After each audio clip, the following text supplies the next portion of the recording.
Man, en fait, avant de m'expliquer ça, la manière dont le document a été écrit, il y a d'abord la stratégie de transformation systémique du Sénégal 2025-2029. Il y a un document de 2034 et la vision 2050. Si je fais juste une comparaison entre maintenant tous ces anciens documents qu'on a travaillé sur la base de l'inclusion. Gis nga grand man damay enseigner chercheur boo xam ne man indicateur lay xool nga ne ma ñi fi jóge document bi lañ am nii lañ ko tëggee mais bi ñu ko tëggee ba teg ko sur la table Sénégal dafa reculer de 15 places. Est-ce que tu penses que ce document-là a été pertinent pour le Sénégal? Ah non, c'est pas un problème de document, c'est un problème de mise en œuvre. À ce jour, je vous défie, tous les documents que j'ai eu à voir, il n'y a pas un document aussi parfait dans la littérature que le plan Sénégal émergent. Ce que souffre le plan Sénégal émergent, c'était la mise en œuvre. Et d'ailleurs, le plan Sénégal émergent. Mais attends, très bien. Sur la perspective 2014 jusqu'à 2019, on a réalisé les plus belles promesses. C'est à partir de 2019 qu'il y a eu dugg ci kii bi te loolu dinaa jox benn indicateur. Il a été prévu dans le plan Sénégal émergent que bu ñu dawalee 5 ans dinañ am benn cash flow de 1000 milliards. Grand est-ce que xam nga waaw même ma daaneel bi ñu dawalee loolu. on a eu un gain de 1000 milliards xam nga lan la PSE waxoon. bu ñu amee cash flow de 1000 milliards dañu koy retourner ci éducation ak santé pour résorber les abris provisoires et relever le plateau médical xam nga lan Macky Sall lan la def ci teeram bii. ba pare désarticuler lépp tas affaire yi demee ak yooyu. Donc le problème que nous avons sur le PSE.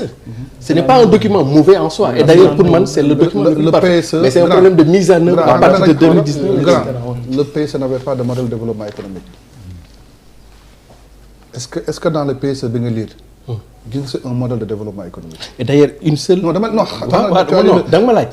Est-ce que dans le PSE tu as lu un modèle de développement économique? Absolument, la seule limite du plan Sénégal émergent et d'ailleurs moi je l'ai dénoncé d'ailleurs sa bokk na li tax ma jóge fa à l'époque. Ça veut dire que le plan n'était pas adossé à une quelconque souveraineté. C'était ça le problème. Non, amul modèle de développement économique. Non, amul modèle de développement économique. Mais c'est un modèle de développement extraverti. Non, je donne un exemple. Basé sur la dette rek. Non, léegi man je préfère. C'était un modèle de développement économique basé sur la dette. Sànq loolu laa parce que bu duggee ci PSE. Non. léegi nan wax ci référentiel. Non, je suis pas d'accord sur le PSE. Non, c'était un modèle de développement, mais seulement c'était un modèle de développement extraverti. C'est-à-dire quoi? Et d'ailleurs, c'est là la force du régime en place. Et pour moi, le document national de stratégie bi ñu war a def nii, l'élément nouveau que le régime apporte ici, c'est la souveraineté. C'est le concept de souveraineté.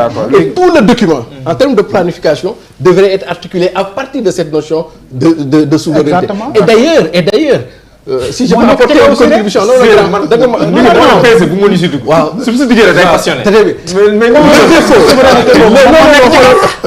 les limites du PSE et les limites de Macky Sall, c'est qu'il a fait un bon projet, mais il l'a pas adossé dans un principe de souveraineté. Et d'ailleurs, loolu moo tax très bien loolu moo tax muy dem defari terre xaaral ma expliquer loolu moo tax muy dem defari terre bàyyi fi suñu société nationale yi dem ba ay France di fa wuteeg yooyu. mais sur le papier ñu wax ci référentiel s'il vous plaît parce que sinon bu ñu delluwaatee gannaaw PSE on n'avance pas. léegi ñu dem ñu wax ci référentiel parce que. non dama koy d'accord bi ñoom ils ont dit le PSE a fait un bon diagnostic xam nga dama ne document l'écriture est classique da nga ñëw il y a une phase analytique une phase stratégique une phase opérationnelle ñëpp xam ne là où ça pêche chaque fois c'est la phase opérationnelle mais la phase opérationnelle tu ne peux pas le réussir si tu n'as pas un modèle de développement économique. Le PSE a effectué un excellent diagnostic man xam nañ ko le PSE li fi ñu bëgg a dem bind nañ ko mais là où ils ont pêché c'est la phase opérationnelle parce que le PSE n'avait pas de modèle de développement macroéconomique. seen référentiel bi. Maintenant ñun parce que boo duggee PSE rek moom day dugg. mais tu ne peux pas me dire un plan de développement qui n'a pas un modèle économique toi aussi. Un plan de développement non. léegi ñëw ci référentiel s'il vous plaît. Un plan national non tu peux me dire que le modèle est mauvais je peux le comprendre parce que le modèle était un modèle d'économie extravertie parce que boo xoolee li ñu doon leb yëpp. léegi ñu ñan la gën a profité les multinationales que d'accord la nouveauté c'est la question de souveraineté. Macky Sall a fait une économie qui n'était pas souveraine. Ça nous a pas profité. ñu dem ci référentiel bi parce que xam naa li ma la wax li tax suñu ndorteel la ma ne bu ñu dugg ci PSE xam naa ko ñu dem ci référentiel bi s'il vous plaît parce que temps bi bu ñu xoj et puis. d'accord non damay bàyyi PSE bi. waaw ñu dem ci référentiel bi xam nga référentiel bi. pour nga comprendre que dëggantaan. da ngay dellu sunu référence ñun quoi sunu référence mooy ñun on appelle Kër Maodo Mamadou Dia. xam nga grand yi war nañ lire que la fameuse circulaire 32 du président Mamadou Dia de mai 1962. foofu la décliné sa vision en tant que chef de gouvernement. ñu dem en 1960 mu décliné le modèle mu ne man pour mu développer Sénégal le modèle communiste révolutionnaire l'a appliqué. pourtant xam nga pourtant ma koy laaj ban modèle économique soo def la revue des modèles dafa am modèle colonial le modèle communiste révolutionnaire le modèle easy industrialisation par la substitution des importations le modèle IP industrialisation pour la promotion de l'exportation et le consensus de Washington mooy bii waa Bretton du sonal.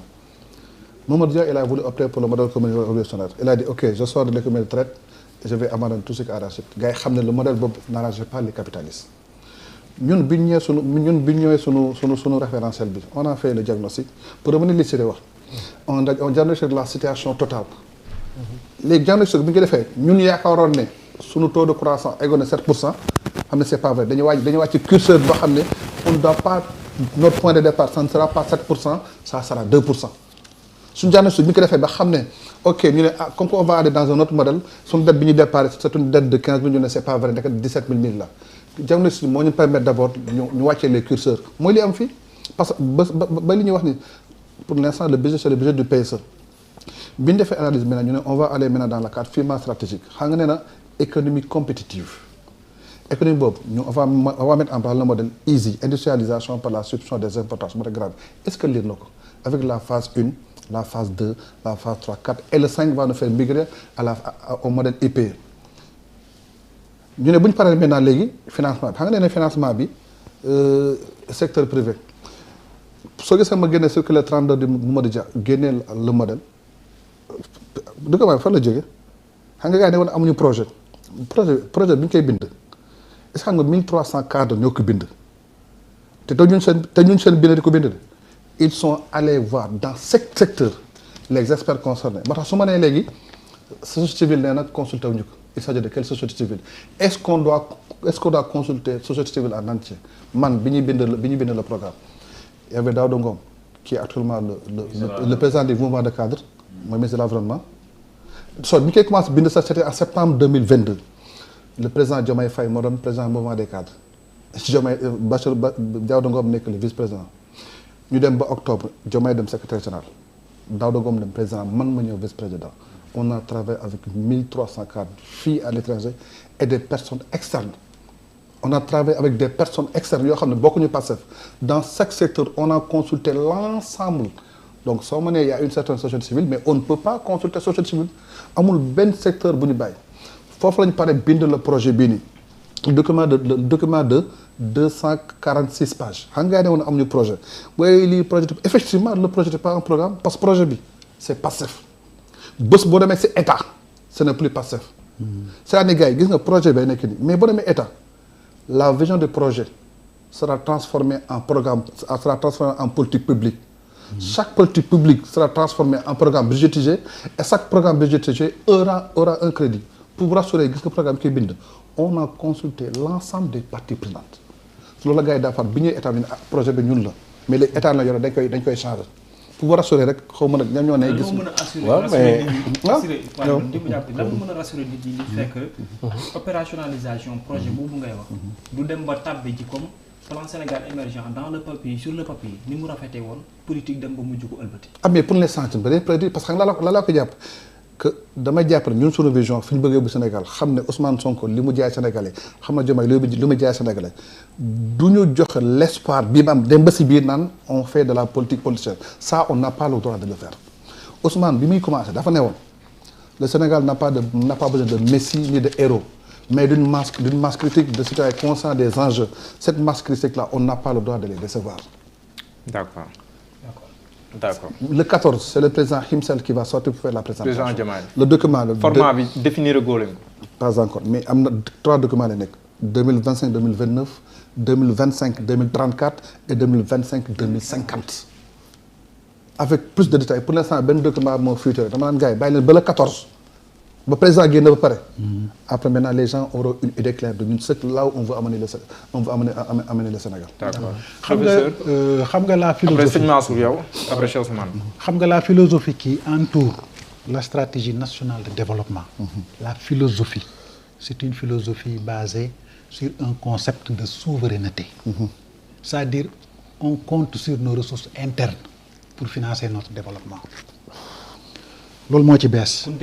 te différence majeure bi. loolu la te moo nekk ci kaw vision bi. un Sénégal juste, prospère et souverain. C'est ce concept de souveraineté là ci la ñuy appuyer wu. pour organiser notre modèle de développement. D'accord. Ça veut dire que même bu ñuy tabax terre Sénégal. ay Sénégalais ñoo koy defar. par exemple. c'est-à-dire que bu ñuy tabax stade ay Sénégalais ñoo koy tabax. bu ñuy def terre fii ay Sénégalais ñoo koy def maanaam. Le modèle d'économie extravertie bi dal le PSE. C'est ce qu'on va éviter. mais attention.